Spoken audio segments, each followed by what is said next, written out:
Okay, good morning mga idol. So may isa na naman tayong follower na nag-PM sa atin at may katanungan siya. So ito yung tanong niya. Good PM coach. Ako po si Zyrus Banton, 17 years old. Hihingi lang po sana ako ng advice kasi magsisimula po sana ako mag-gym sa 2025. Advice lang po sa foods and tamang proseso ng pag-gym. Salamat po at sana mapansin.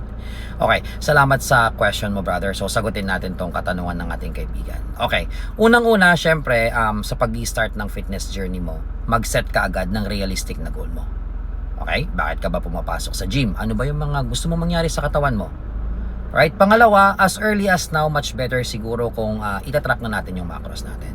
Kasi alam naman natin na ang pagtatrack ng macros, okay, is the backbone of any goal na meron tayo pagdating sa fitness. Let's say for some reason, in case na hindi talaga natin matrack yung macros natin, due to some reason, let's say for example, busy tayo, estudyante tayo, we don't have the time, ang perfect advice is ayusin na lang natin yung kain natin.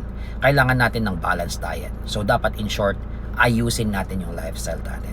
So iwas tayo sa mga unhealthy food, syempre focus tayo sa mga healthy na pagkain, at always huwag kakalimutan, be hydrated lagi. Okay? Pangatlo, na pwede mong i-consider pag pinasok mo yung gym. Okay? If you have the budget, sir, better hire a coach. Okay, alam niyo kung bakit? Para mas matutukan tayo sa journey natin sa fitness, sa nutrition natin, sa different kind of split natin. Okay, mas mapapadali yung proseso. Let's say for example, if wala naman talaga tayong budget for a coach, okay, all you need to do is to have your own research. Ano ba yung mga perfect na splits or routine na akma sa schedules mo or sa goal natin? Okay, kung may mga kaibigan ka na marunong na sa fitness, pwede kang magtanong sa kanila or magpaturo sa kanila ng mga basics pagdating sa workout routine. So in short, much better maghanap tayo ng ating gym body. Okay?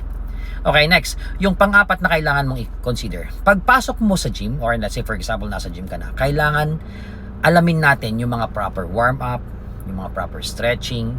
Need din natin i-perfect syempre yung perfect form, yung proper execution, pag-aralan natin yung mga techniques when it comes to lifting weight. Para syempre, maiiwas na rin tayo sa any injury. And again, huwag tayong masyadong magmamadaling magbuhat ng mabigat. May proseso dyan. Okay? So yung panglima, pagpasok natin sa gym, alamin natin. Okay? Lagi nating aalamin yung terms, yung rules, okay, sa loob ng gym para hindi tayo nagkakaproblema. And syempre, be friendly. Isa yan sa pinaka-importante. Kasi yung mga tao na nasa gym, for sure yan sila yung mga lagi mong makakasama araw-araw. For sure, magiging gym buddy mo sila, magiging kaibigan mo na rin sila. And most likely, sila yung tutulong sa'yo para ma-hit mo or ma-achieve mo yung certain goal na meron ka sa fitness.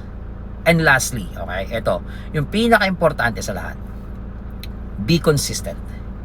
Be consistent not only on your workout, okay, not only on your nutrition, but also on proper recovery ng katawan natin.